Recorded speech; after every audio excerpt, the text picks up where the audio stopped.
Headlines आपने जानी, bulletin में बात होगी। बाअसर बेअसर, कातिल ने सब उगल दिया। उम्र के लिए पीर का दिन अहम। उमर शरीफ के लिए दुआ। इंतखाबात की तैयारियां मुकम्मल। बिलावल का मुतालबा। काबुल का आंखों देखा हाल। और पाकिस्तान के लिए इनाम। आगाज में खबर शामिल करते हैं। वालिद, चचा और दादा के कत्ल की पैरवी करने वाली दादू की लड़की उम्मे रुबाब को बड़ी कामयाबी मिल गई। दादू की मॉडल क्रिमिनल ट्रायल कोर्ट ने पीपल्स पार्टी के रुकने सिंध असम्बली नवाब सरदार चांडियो और उनके भाई बुरहान चांडियो को केस में मुलजिम करार दे दिया। लेकिन ये कामयाबी किसी को एकांक न भाई। मेयर पहुंचने पर उम्मे रुबाब का शानदार इस्तकबाल हुआ और साथ ही इलाके में फरीकैन में कशीदगी पैदा हो गई। इलाका शदीद फायरिंग से गूंज उठा। वालिद, चचा और दादा के कत्ल पर इंसाफ मांगने वाली बहादुर लड़की उम्मे रुबाब को अदालत से बड़ी कामयाबी तो मिल गई, लेकिन रास्ता उसके लिए अभी इतना आसान नहीं। मेहर पहुंचने पर उम्मे रुबाब का शानदार इस्तकबाल हुआ। अदालती फैसले के बाद इलाके में फरीकैन मुश्तइल नजर आए। इलाका शदीद फायरिंग से गूंज उठा। जराये के मुताबिक फायरिंग दोनों तरफ के हामियों की जानिब से की गई। इससे कबल दादू की मॉडल क्रिमिनल ट्रायल कोर्ट ने पीपल्स पार्टी के रुकन सिंध असम्बली नवाब सरदार चांडियो और उनके भाई बुरहान चांडियो को कत्ल केस में मुलजिम करार दे दिया। उम्मे रुबाब फैसले पर सजदाए शुक्र बजा लाई। उम्मे रुबाब ने फैसले को मजलूमों की जीत करार दिया। नवाब सरदार खान चांडियो और बुरहान खान चांडियो का कहना था कि वो फैसला चैलेंज करेंगे। उम्मे रुबाब के वालिद, चचा और दादा को जनवरी 2018 को मेहड़ में फायरिंग करके कत्ल कर दिया गया था। नूर मुकद्दम केस की बात करेंगे, जिसमें जमा करवाए गए पुलिस चालान में हौदनाक इंकशाफात सामने आए। मुलजिम के वालिद डॉक्टर जाफर ने कत्ल के बाद बेटे का जुर्म छुपाने की मंसूबाबंदी की। मुलजिम ने बाप को नूर मुकद्दम के कत्ल की इतला दी तो उसने कहा, घबराने की जरूरत नहीं, लाश को ठिकाने लगाने का बंदोबस्त करते हैं। DNA रिपोर्ट से मकतूला का रेप भी साबित हुआ। नूर मुकद्दम का मोबाइल फ़ोन मुलजिम के दूसरे कमरे से बरामद हुआ। मुलजिम के चौकीदार और माली भी मकतूला की जान के दुश्मन बने। नूर मुकद्दम बचकर भागी तो चौकीदार आड़े आ गया। माली ने भी नूर मुकद्दम को गेट खोलने नहीं दिया। आगे बढ़ते हैं। रावलपिंडी में additional IG motorway Sajjad Afzal पर फायरिंग। वकूए की FIR थाना नसीराबाद में दर्ज। मुकदमे में दहशतगर्दी की दफात शामिल। फायरिंग की तहकीकात में कोई पेशरफ्त ना हो सकी। गोलियां लगने से एडिशनल IG जख्मी, जबकि भाई और PAS ऑफिसर जान की बाजी हार गए। मुलजिमान मोटरवे M1 के करीब गाड़ी छोड़कर फरार। IG मोटरवे कलीम इमाम कहते हैं, सज्जाद अफजल मशकूक गाड़ी का पीछा कर रहे थे कि मुलजिमान ने फायरिंग कर दी। रावलपिंडी में additional IG motorway Sajjad Afzal पर फायरिंग का मुकदमा थाना नसीराबाद में दर्ज। मुकदमे में दहशतगर्दी की दफात शामिल कर ली गई। मुकदमे में कहा गया कि 4 नामालूम मुलजिमान हमारे सामने आए और फायरिंग कर दी। ड्राइवर को सामने आने पर पहचान सकते हैं। इससे कबल पेश आने वाले वाक़े में एडिशनल IG की गाड़ी पर फायरिंग की गई। IG मोटरवे कलीम इमाम ने वाक़े की तफसीलात बताई, जिसके मुताबिक AIG सज्जाद अफजल आफरीदी भाई और ड्राइवर के साथ मशकूक गाड़ी के ताकुब में नसीराबाद के करीब टोल एरिया पहुंचे। नामालूम सफेद रंग की गाड़ी ने दोनों गाड़ियों के दरमियान आने की कोशिश की। इंटरचेंज पर पहले से ही एक गाड़ी खड़ी थी। नामालूम अफराद सामने से आए और फायरिंग की। तफ्तीश जारी है, तफ्तीश से हमें बाकी बातें पता चलेंगी, लेकिन एक पुलिस ऑफिसर की हंच होती है द व्हीकल बस सस्पेक्टेड लोग बैठे हुए थे and Sajjad Afridi and Numan took the challenge of confronting them कि वे मालूम तो करें कौन है। इनके पास असला मौजूद था। एज अ लॉ मैन हमारा काम है पहले वार्न करना, अपने आप को आइडेंटिफाई करना, लेकिन they took the advantage and they did that. Police ने मोटरवे M1 के करीब मुलजिमान की गाड़ी बरामद कर ली, जिसका फॉरेंसिक किया जा रहा है। यौम आज़ादी पर लाहौर के ग्रेटर इकबाल पार्क में खातून से दस्तदराजी केस में शनाख्त किए गए 6 मुलजिमों के जिस्मानी रिमांड में 2 रोज़ की तौसीह कर दी गई।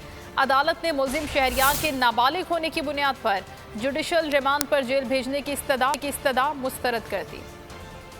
इस सिलसिले को आगे बढ़ाते हैं। मारूफ मज़ाहिया अदाकार उमर शरीफ शदीद दलील हैं। अहलिया ज़रीन गज़ल के मुताबिक वीज़े की कार्रवाई शुरू हो गई है। पीर को इंटरव्यू के लिए बुलाया है। मुमकिन है कि मंगल तक अमेरिका के लिए रवाना हो जाएंगे। एयर एम्बुलेंस के लिए भी हुकूमत से अपील की है, मदद की जाए। उमर शरीफ के लिए एक एक मिनट अहम है, अगर वक्त पर नहीं पहुंचे तो ओपन हार्ट सर्जरी करना पड़ेगी। अहलिया जरीन ने आपदीदा होते हुए मदाहों से दुआओं की अपील भी की। खान साहब के ऑफिस से डायरेक्ट मुझे कॉल आई है और जो वीज़े वगैरह की कार्रवाई है वो शुरू हो गई है। आज सारे हमारे फॉर्म वगैरह जो है ना वो सारे बन गए हैं। अब इंशाल्लाह मंडे को इंटरव्यू है और मुझे लगता है कि हमें ट्यूसडे तक जो है ना वीज़ा मिल जाएगा। मेरी तकरीबन एयर एम्बुलेंस के लिए भी बातचीत तकरीबन हो चुकी है। हाँ, बाकी उसके लिए ज़ाहिर है जो एयर एम्बुलेंस का जितना सारा खर्चा होगा वो फिर मैं गवर्नमेंट से ज़रूर वो कहूँगी, क्योंकि मैं इतनी जल्दी उसको नहीं कर सकती। वाशिंगटन यूनिवर्सिटी हॉस्पिटल वहाँ पे सारा अरेंजमेंट हो गया है, पूरा पैनल उमर का वो जो जिसने ये ट्रीटमेंट करना है उसकी जो है ना वहाँ पे सारी तैयारी हो चुकी है। गवर्नमेंट ने सिर्फ हमें वीज़े देने हैं और एयर एम्बुलेंस हमें देनी है, जिसमें क्योंकि उमर आम फ्लाइट में ट्रैवल नहीं कर सकेंगे, उनके लिए एयर एम्बुलेंस ही चाहिए। ट्यूसडे तक जो है ना मुझे निकलना है उमर को लेके किसी भी हाल में यहाँ से। दुआओं की बहुत ज़्यादा ज़रूरत है, क्योंकि उनके लिए एक एक दिन नहीं, एक एक मिनट बहुत कीमती है। डॉक्टर ने कहा है कि अगर आप 10-15 दिन में इनका ये सब ट्रीटमेंट नहीं करा सकेंगे तो हमें इनकी ओपन हार्ट सर्जरी करनी होगी। और नामवर फनकार के लिए हर हाथ दुआ को। वजीर इत्तलात और गवर्नर सिंध भी उमर शरीफ की क़यादत के लिए पहुंच गए। फवाद चौधरी ने कहा कि मेडिकल बोर्ड बन चुका है, डॉक्टर फैसला करेंगे कि वो ट्रैवल कर सकेंगे या नहीं। वजीर सेहत से बात की है, हल तलाश कर रहे हैं कि उमर शरीफ का इलाज कहाँ और कैसे होना है। जबकि गवर्नर सिंध ने कहा कि आगा खान अस्पताल का मेडिकल बोर्ड डॉक्टर फैसल की हिदायत पर काम करेगा। मेडिकल बोर्ड जो फैसला करेगा उसे आगे लेकर चलेंगे। डॉक्टर फैसल साहब से बड़ी तफसीली बात की है, जो हमारे हेल्थ मिनिस्टर हैं। अब डॉक्टर यावर हैं जो इनके कंसल्टेंट हैं। गवर्नर साहब ने ये डॉक्टर साहबान आपस में एक बातचीत करके तो जो भी लाएमल बनाएंगे हुकूमत उसको पूरा जो है वो सपोर्ट देगी और इंशाल्लाह ताला हम बिल्कुल जो सेटिस्फैक्ट्री इलाज है वो उसकी तरफ हम लेके जाएंगे। जो वो कहेंगे, इनको अमेरिका जाना है, जापान जाना है, सिंगापुर जाना है या पाकिस्तान में इलाज करना है, एयर एम्बुलेंस चाहिए या बिजनेस क्लास में जाना है, इनका ऑपरेशन लाहौर में होना है कि पाकिस्तान में होना है कि बाहर होना है, जो कुछ भी बोर्ड का फैसला होगा उसी फैसले को फैसिलिटेट किया जाएगा हुकूमत पाकिस्तान और इमरान खान साहब की हिदायत।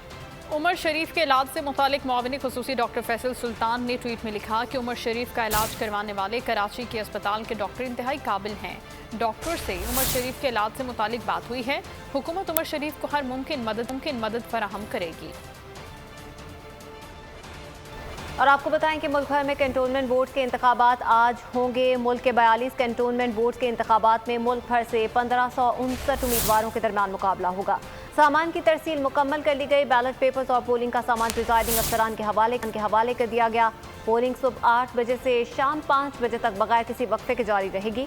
इंतखाबात की निगरानी के लिए कंप्लेंट सेंटर भी कायम कर दिया गया है। पोलिंग स्टेशन की हुदूद के बाहर रेंजर्स और FC हल्का तैनात होंगे। इलेक्शन कमीशन की सूबाई हुकूमतों को इंतहाई हसास पोलिंग स्टेशन पर CCTV कैमरे नस्ब करने की हिदायत। कैंटोनमेंट बोर्ड के इंतखाबात में ज़ाब्ता इखलाक की खिलाफ वर्जी पर तहरीक इंसाफ के रुकन कौमी असम्बली और सिंध असम्बली को शो कॉज नोटिस भी जारी किए गए। तो मुल्क भर की तरह कराची में भी कंटोनमेंट बोर्ड के इंतखाबात आज हो रहे हैं। कराची के 6 कंटोनमेंट बोर्ड्स में मुख्तलिफ सियासी जमातों के उम्मीदवार मैदान में हैं। मज़ीद तफसीलात मालूम कर लेते हैं बोल न्यूज़ के नुमाइंदे इरशाद संजरानी से। इरशाद बताइएगा।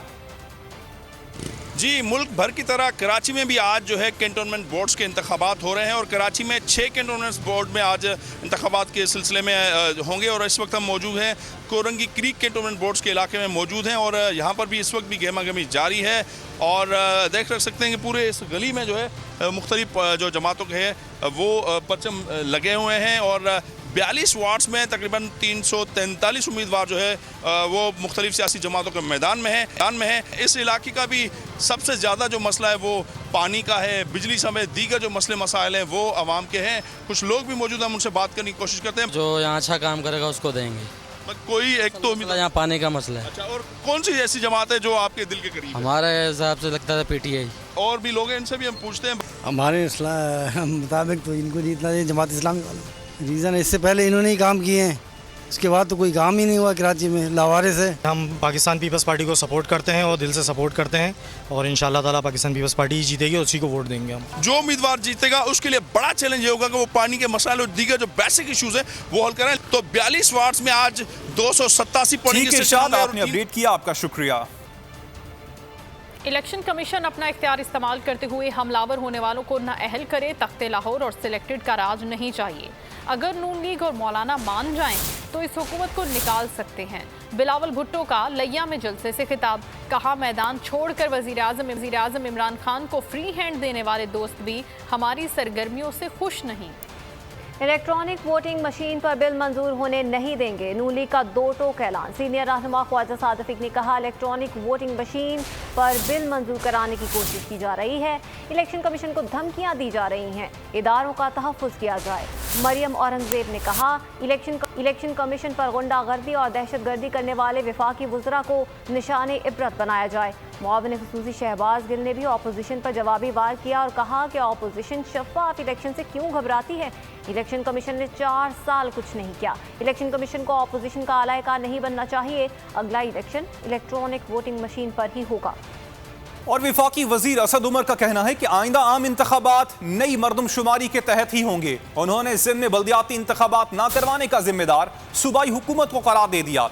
कराची में प्रेस कॉन्फ्रेंस में उनका कहना था कि सिंध हुकूमत सूबे में बल्दियाती इंतखाबात करवाने को तैयार नहीं है। असद उमर ने कहा कि 30 सितंबर को कराची सर्कुलर रेलवे मंसूबे का संगे बुनियाद रख दिया जाएगा। ग्रीन लाइन मंसूबा भी नुमाइश तक मुकम्मल हो गया है। 40 बसों का पहला बैच अगले हफ्ते तक पहुंच जाएगा। सब्सक्राइब करें और बेल दबाएं ताकि कोई खबर रह न जाए।